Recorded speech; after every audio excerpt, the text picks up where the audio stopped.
Hola, ¿cómo están? Soy su profesor Percy Palma Huerta y el tema de hoy es sistema respiratorio.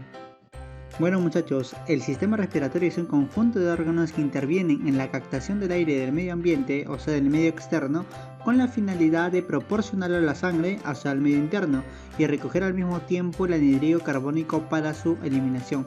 Ahora, cuando nos referimos al anhídrido carbónico nos referimos justamente al dióxido de carbono.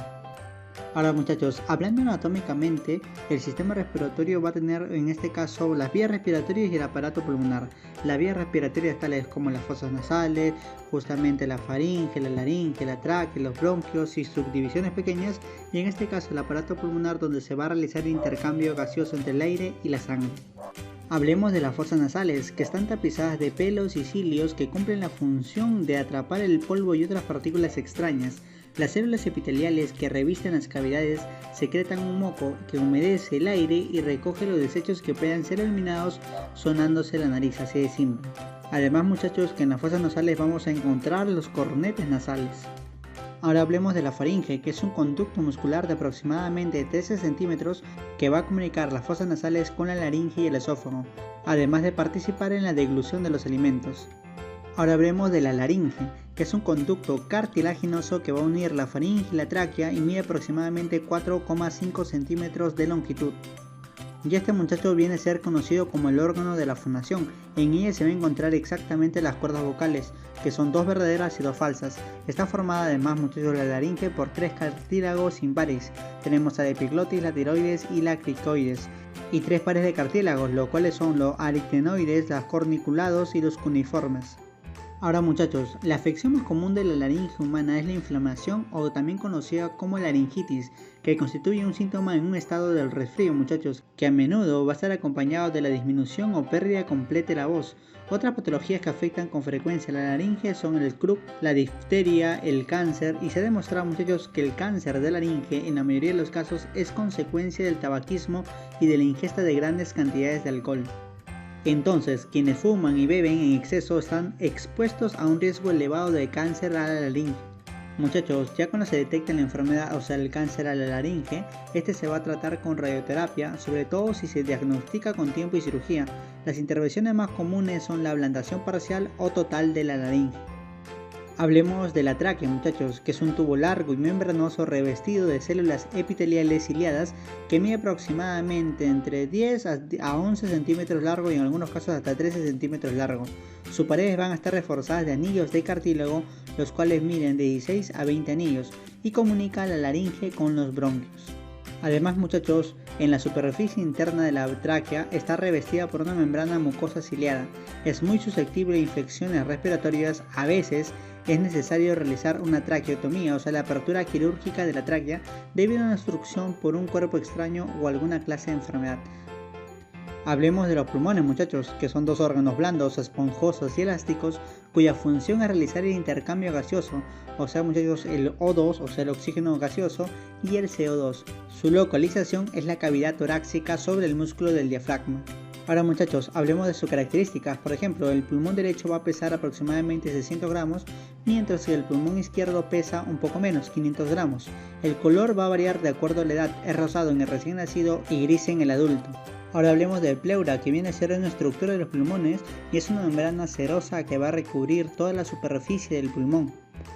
Ahora hablemos de los bronquios. Los bronquios son los tubos que van a transportar el aire desde la tráquea a los lugares más apartados de los pulmones, donde pueden transferir el oxígeno a la sangre en pequeños sacos de aire denominados como alvéolos. Dos bronquios principales, o sea los bronquios derecho e izquierdo, ramifican desde el extremo inferior de la tráquea en lo que se conoce como la bifurcación de la tráquea. Un bronquio se va a extender en cada pulmón y los otros bronquios muchachos continúan dividiéndose en pasillos cada vez menores, denominados como bronquiolos, formando así ramificaciones como un árbol en el que se extiende en todo el esponjoso del tejido pulmonar. Además muchachos, el exterior de los bronquios se compone de fibras elásticas y cartilaginosas y presentan refuerzos anulares de tejido muscular liso. Los bronquios pueden expandirse durante la inspiración, permitiendo que se expandan los pulmones a su vez y contraerse durante la expiración cuando se exhala el aire. Ahora hablemos muchachos de las células de los alvéolos pulmonares. Para empezar, los alvéolos vienen a ser estructuras fundamentalmente de las vías respiratorias y su función es llevar a cabo el intercambio gaseoso, o sea de oxígeno gaseoso y en este caso dióxido de carbono. Este es llamado también conocido como la hematosis, muchachos.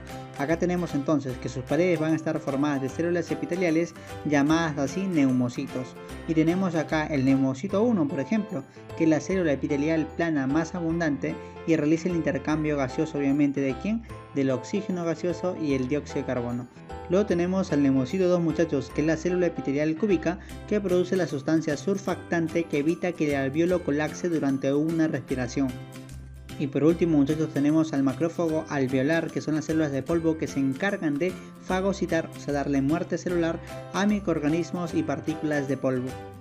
Bueno, muchachos, pasemos a las preguntas de clase. Pregunta número 1 nos dice: es el proceso de intercambio de gases en el alveolo pulmonar y se denomina, muchachos, dentro de los alveolos se va a llamar un proceso conocido como hematosis, que justamente viene a ser el intercambio de gases, como cuáles el oxígeno molecular y el dióxido de carbono. Entonces vamos a definir que la hematosis es un proceso que consiste en un intercambio entre los gases entre los alveolos pulmonares y los capilares de los pulmones que los envuelven, en el cual es muy importante recalcar que si no se da el proceso de hematosis no se puede dar la respiración.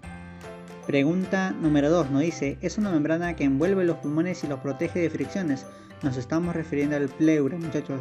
Recordar que el pleura es una estructura de los pulmones y esta es una membrana cerosa que va a recubrir toda la superficie del pulmón. Pregunta número 3 nos dice: el ingreso del aire al aparato respiratorio se va a denominar como inspiración, muchachos. Y muchachos, el proceso de inspiración es el fenómeno de la toma del aire atmosférico que depende de la contracción de los músculos inspiradores, principalmente el diafragma, los cuales aumentan la capacidad torácica pero disminuyen la presión interna alrededor de 757 milímetros de mercurio, lo que va a permitir así que el aire ingrese a los pulmones por diferencia de presiones y el trabajo pulmonar sea de manera pasiva, mientras que el torácico sea de manera activa. Pregunta número 4 nos dice: la salida del aire por el aparato respiratorio se le conoce como, se le va a conocer, muchachos, como expiración, y este es el fenómeno de la expulsión del aire inspirado y depende de la relajación de los músculos inspiradores y la acción de los músculos abdominales, los que al reducir la capacidad torácica aumentan la presión interna alrededor de unos 763 milímetros de mercurio y por la diferencia de estas presiones de aire, el aire sale, entonces siendo el trabajo de los pulmones de manera activa pero pasiva en el tórax. Pregunta número 5 nos dice: es el principal músculo de la respiración. Nos estamos refiriendo al diafragma, muchachos. El diafragma se va a localizar debajo de los pulmones y es el principal músculo de la respiración. Es un músculo largo de forma de un domo que se contrae de manera rítmica y continua y la mayoría del tiempo de manera involuntaria. Además, muchachos, en la inhalación el diafragma se va a contraer y se allana y la cavidad torácica se va a ampliar. Bueno, muchachos, hemos llegado al término de la clase. No se olviden de presentar sus trabajos y sus tareas, los estaré esperando. Muchas gracias.